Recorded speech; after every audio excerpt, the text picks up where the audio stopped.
오늘 제목은 그때에 이런 일이 있었다. 이런 제목으로 말씀을 나누고자 합니다. 좀 설교 제목치고는 뜬금없어 보이죠. 성경에는 이제 몇 가지 우리가 알아야 될 기본적인 그런 내용들이 있는데, 예를 들면 구약 성경은 그 히브리어로 쓰여진 것은 다들 아실 거고요. 이때 히브리어라는 것은 굉장히 단문 위주입니다. 그러니까 복문이나 뭐 중문 이런 것들이 없기 때문에 나는 뭐뭐 했다. 그리고 뭐뭐 했다. 그리고 뭐뭐 했다. 이런 식으로 복잡한 문장이 아니고 단문 그리고 뭐뭐 했다. 그리고 뭐뭐 했다. 이런 식의 문장들이 많습니다. 그러니까 한편으로는 그렇게 사실은 그 문장 자체로서는 막 이렇게 복잡하지 않고 굉장히 심플하죠. 그러나 심플하기 때문에 명쾌한 측면도 있고요. 하여튼 그런 게 있어요. 그런데 그 성서에서 이 내러티브, 그러니까 어떤 서술적인 표현들이 있습니다. 그런 우리가 나레이션이라고 표현하는 그 성서 내러티브에는 그때에 이런 일이 있었다. 그러면서 이렇게 시작되는 것이 구약도 그렇고 신약도, 신약이라는 것은 이제 구약의 전승이니까 그런 내용들이 많이 시작합니다. 예를 들면 모세에게서 있고 사사기에서도 나오고 또 사울왕이 전사하는 내용인 사무엘상 28장 오늘의 그 내용도 마찬가지입니다. 그런데 이 28장부터 31장까지가 하나의 작은 이야기로 보는 것이 무리가 없을 듯 이어지는 내용인데 그 이야기는 이런 거죠. 블레셋과 전쟁이 임박하니까 사울왕이 죽은 사무엘을 찾아가다가 블레셋 진영에서 제외되는 다윗을 만나게 되고 또 이제 아말렉의 복수를 되갚은 다윗을 보게 되고 전쟁에 패배하고 또 결국 사울왕이 죽고 하는 것이 이제 사무엘상 28장에서 31장까지의 이제 내용입니다. 우리가 잘 알지만 사울왕은 이스라엘 왕조의 초대 왕입니다. 그럼 굉장히 자격이 있는 아주 준수한 왕이었습니다. 그런데 그가 하나님께서 떨어져 나가는 여러 가지 이유가 있죠. 죄가 많았고 교만하고 그리고 또 심지어는 제사장이 오기 전에 지가 먼저 지내고 하나님이 하라는 대로 하지 않고 하지 말라는 거 많이 했습니다. 그래서 결국 그의 아들이 아닌 전혀 인맥으로는 관계가 없는 혈통으로는 관계가 없는 다윗이 두 번째 왕에 오르는 일이 벌어지게 되죠. 그런데 또 다윗은 끊임없이 사울을 왕으로 존중합니다. 그게 중요해요. 그는 이미 하나님이 버린 왕이에요. 한마디로 말하면. 그러니까 이제 죽을 왕이에요. 쓰러질 왕이에요. 이제는 왕으로서의 어떤 권위도 없고 힘도 없어요. 근데도 끝까지 존중해 죽이지 않습니다. 그 점은 굉장히 중요하죠. 그러면서 결국은 나중에 다윗이 왕이 되고 사울은 쓰러지는 이제 그런 일이 이제 오게 되죠. 그런데 이제 문제는 이제 오늘 읽은 이제 본문 말씀에 여러 가지 문제가 생깁니다. 블레셋과의 이게 싸움이 이제 오는데 블레셋이라는 것은 굉장히 그 힘이 강한 군대입니다. 지금으로 말하면 우리 주변에 있는 중국이나 일본과 같은 그런 존재죠. 그러니까 여러분 이런 국가적인 위기가 왔을 때 왕이 제일 먼저 해야 할 일은 뭐였을까요? 제사장을 찾아가고 제사를 드리고 그러니까 예배를 드리고 하나님이 뭐라고 말씀하시는지를 들었어야 됐어요. 그런데 어떻게 됐냐? 박근혜하고 똑같은 결정을 합니다. 신접한 여인을 찾았다고 28장 7절에 말씀합니다. 다윗은 에봇을 찾습니다. 하나님이 나를 떠났기 때문에 하나님이 원하지 않는 방법으로 이 공경을 헤쳐가려는 방법을 선택한 것이 사울입니다. 그래서 결국 그는 힘을 모두 잃어버리고 전쟁에서도 패배하고 결국 거기서 죽게 됩니다. 이에 대해서 다윗은 정황상 하나님이 떠난 것임에도 불구하고 그 하나님 여호와를 힘입게 되는 거죠. 그러니까 여기서 히브리어는 다윗이 그의 하나님 야훼로 말미암아 스스로 강하게 되었다라고 표현하고 있는데 눈으로 볼 때는 하나님이 안 계시는 것처럼 보이지만 다윗은 그 안에 살아계시는 야훼 하나님을 불러일으킨 것입니다. 그래서 힘을 얻었다는 겁니다. 조금 어렵죠? 잘 생각하셔야 돼요. 그러니까 결국은 놀라운 일입니다. 사람이나 재물이나 아무것도 잃은 것 없이 도로 찾게 되는 반면 사울왕은 왕국의 왕이었음에도 불구하고 아무것도 갖지 못하고 죽어가는 일이 발생하게 된 겁니다. 마가복음에 따르면 예수님께서는 겟세마네 마지막 기도의 자리에서 벌벌 떨으셨다.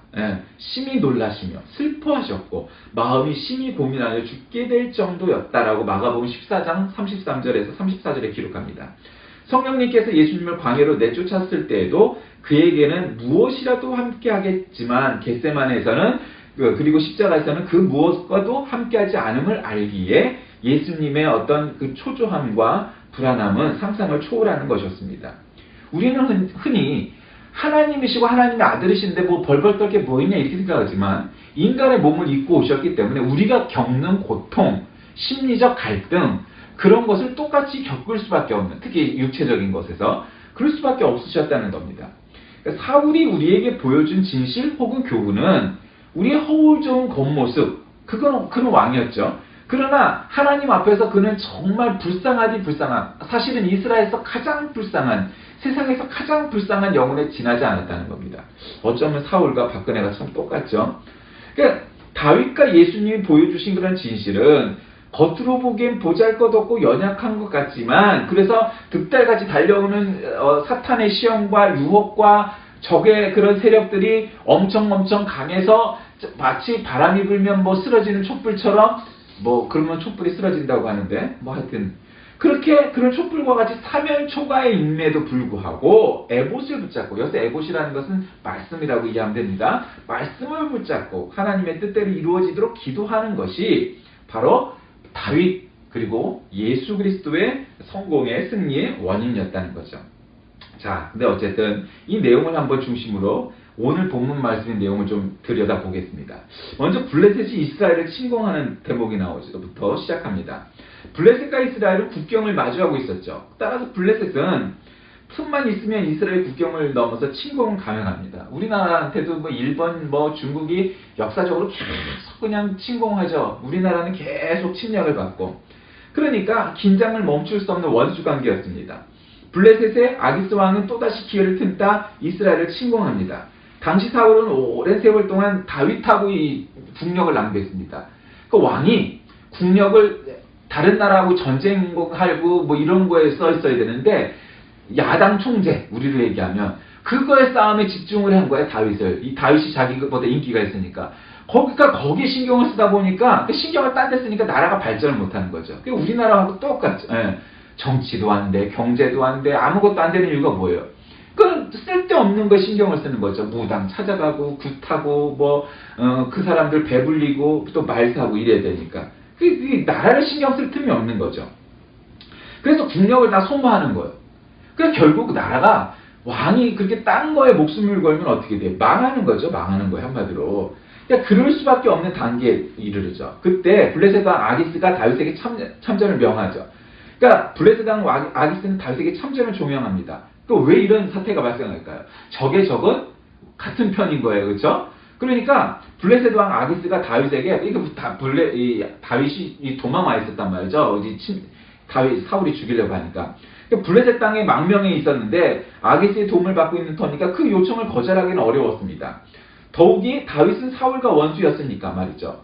그런데 게다가 만약 이 사람이 보통 요즘 그 무슨 검사니 의사니 그런 것들처럼 머리에 좀 들은 건 있지만 아주 양심으로는 쓰레기 같은 존재들. 예, 요즘 그런 검사 의사 우리나라에 얼마나 많은지 우리가 보게 되죠. 예, 얼마나 많은 검사들이, 얼마나 많은 의사들이 쓰레기인지. 그랬다면, 그런 쓰레기들 같았다면, 야, 나를 죽이려고 했던 사울을 내가 이번 기회에 적의 힘을 가지고 블레셋의 힘으로 치리라. 여러분 만약에 그랬으면 어떻게 됐겠어요? 블레셋이 이스라엘을 침공해서 이스라엘을 멸망했겠죠. 자신의 어떤 얕은 꾀나 자신의 욕심 때문에 사울을 죽이고자 하는 마음 때문에 자신의 조국에 칼을 댄 자들, 박근혜와 그 일당들이 지금 그런 일이잖아요. 그런데 다윗은 그리하지 않았어요. 다윗은 천하가 다 알고 인정하는 용사 중의 용사였음에도 블레셋 왕의 요청은 차마 거절하기 어려운 입장입니다. 그런데 마침내 다윗을 사랑하는 동족 이스라엘과 칼을 겨누며 피를 흘려야 하는 참으로 진퇴양난의 위기에 몰리게 되죠.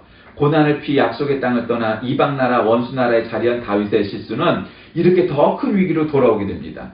여기서 우리는 뭘 느끼게 됩니까? 우리가 잠깐의 뭔가를 모면하기 위해서 적의 편을 드는 것, 다윗이 꼭 그랬다는 건 아니지만 그것이 얼마나 엄청난 위기를 가져올 수 있느냐 하는 걸 우리가 생각해야 됩니다. 한두 번쯤이야 우리가 사탄의 편을 들고 마귀의 편을 들고 하나님 편에서 서지 않는 것이 그리 대단해? 그런데 결국 그것이 빌미가 돼서 결국은 우리나라를 팔아먹는 매국노가 되고 하나님 반대편에서는 적그리스도 사탄의 편에 설 수 있다는 거죠. 이제 그런 거예요. 그런 상황에 처하게 됐는데 사울은 블레셋이 이제 쳐들어온다 하고 이러니까 마음이 급했던 거예요. 그럴 때 신접한 무당을 찾아갑니다. 그래서 사무엘 선지자를 만나게 해달라고 간청을 해보기도 하고 그러는데 이 문제점이 여러 가지가 이게 이 사울의 아주 최후의 악이 되었습니다. 행악이 됐습니다.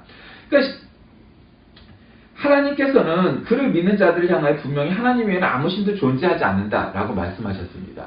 그러니까 예를 들면 어느 곳에 신적 존재에 뭐를 부여하는 자들이 가끔 있죠. 굉장히 위험한 겁니다.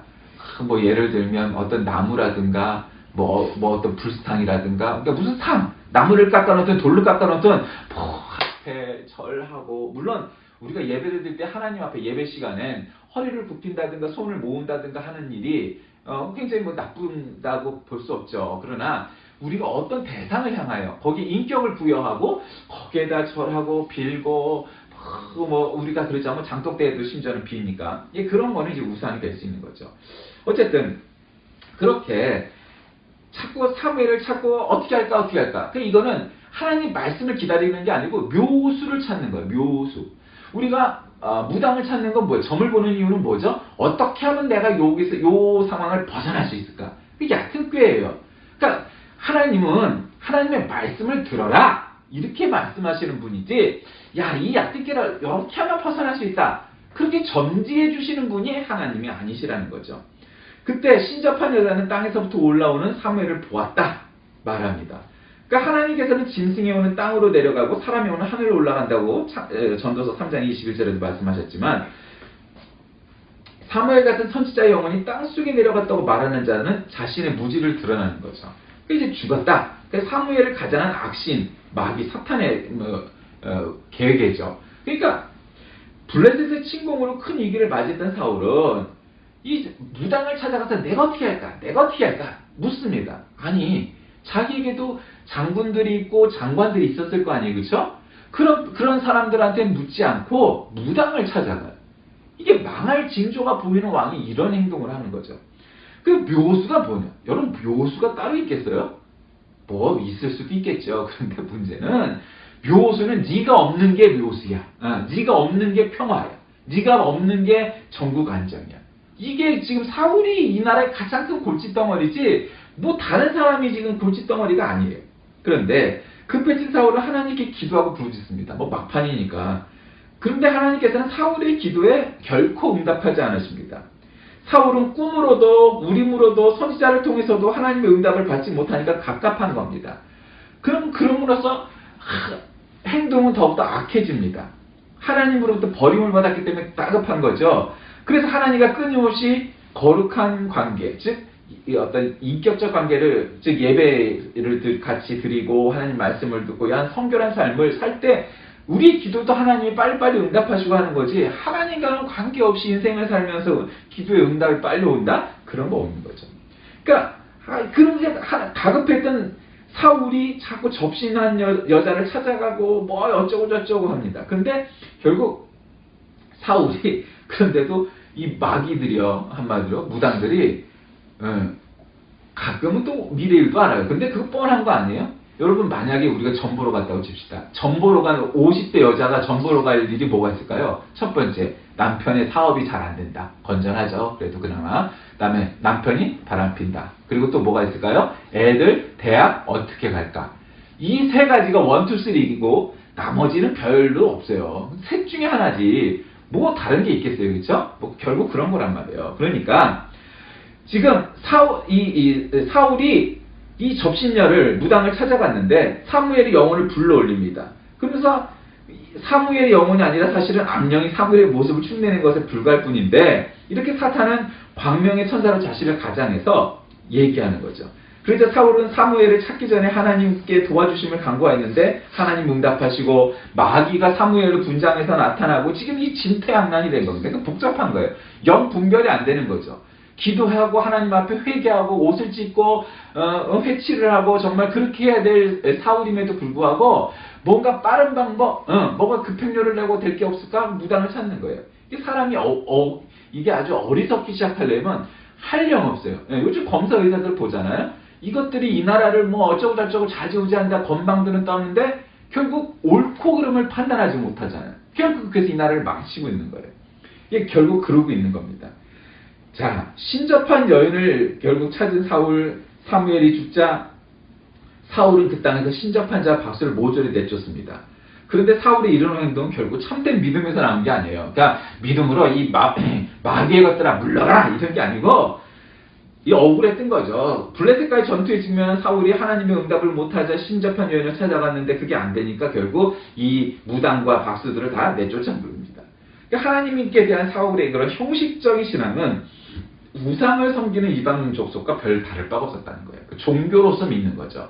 종교라는 건 뭐예요? 물론 이제 종교보다 더 낮은 게 이제 미신이지만, 미신은 이런 거잖아요. 나 지금 절대로 안 되는 일인데 이거 되게 해줘. 되게 해주면 내가 돈도 주고 뭐 정성도 바치고 할게. 이게 미신이란 말이에요. 그럼 종교란 뭐예요? 그냥 앞에 불상이 됐건 뭐가 됐건 그림을 그려놓고 아니면 뭐 소나무건 뭐건 간에 그 앞에다 절을 하면서 그 앞에서는 굽신굽신 되는 거죠. 하게 하여 주시옵소서 하면서 빌면서 막 하는 거예요. 그건 종교적인 수준이에요. 그럼 우리 기독교 종교인가요? 우린 종교가 아니에요. 신앙이에요. 신앙이란 건 종교하고 뭐가 다르죠? 우리는 와서 예배 시간에 무릎 꿇고 두 손을 들고 눈물을 흘리면서 주여! 주여! 하여 주시옵소서! 하고 하면은 이 글이 됐어. 이제 해결됐어. 그런 게 아니라는 거죠. 중요한 게 뭐냐? 당신은 말씀대로 살고 있습니까? 당신은 하나님 편에 서 있습니까? 정말 하나님의 말씀대로 늘 실천하려고 노력합니까?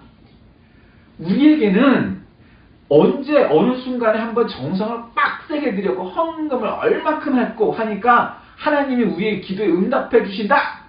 그거는 미신이나 종교 차원의 일이지 우리의 일은 아닌 거예요. 우리는 그렇지 않아요. 헌금을 많이 하는 자의 기도는 빨리 응답해 주시고 봉사를 많이 하는 자의 기도는 빨리 응답해 주시고 형통케 해 주시고 그런 게 아니라는 거죠. 그거는 종교나 미신 수준의 단계예요. 우리는 신앙이에요. 신앙이란 건 뭐예요? 하나님 말씀대로 살기로 작정했네. 그러면 우리도 살다 보면 이쪽으로 가고 저쪽으로 가고 흔들릴 수 있고 죄를 저지를 수도 있고 허물이 있을 수 있으나 결국 하나님의 말씀을 쫓아가려고 하는 표대를 삼아 기준으로 삼아서 그 길로 가려고 한다는 거예요. 그게 다른 거예요.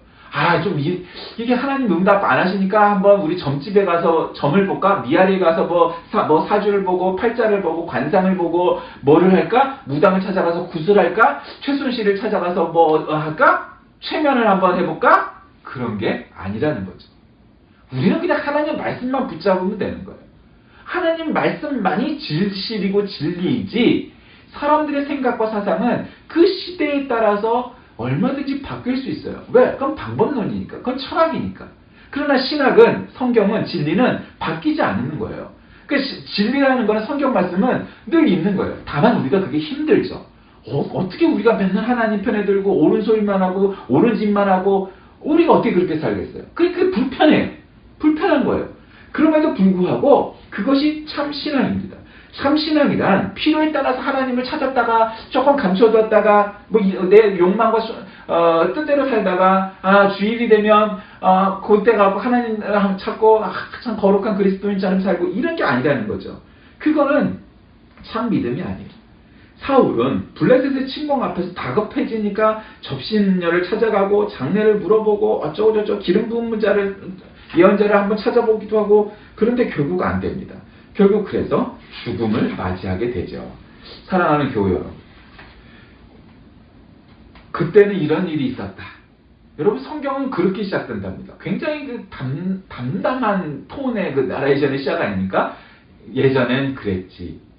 이런 일이 있었다네. 이런 투라면 여러분 얼마나 굉장히 담담합니까? 어쩌면 지금 우리 살고 있는 이 시대가 굉장히 치열해 보이지만 몇 년, 몇십 년 혹은 몇백 년이 흐르면 그때는 이런 일이 있었지.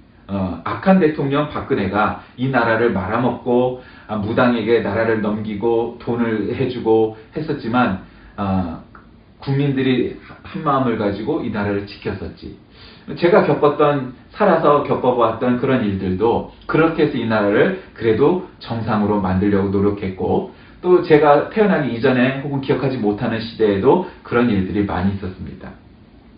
우리 자신에게도 그리고 이 나라도 늘 우리는 잘 보려고 착하게 살려고 옳은 길을 하려고 하지만 그러나 지나놓고 성적표를 보면 그것이 항상 옳거나 항상 착하거나 항상 하나님 편에 서지 않았음을 우리가 알 수 있습니다.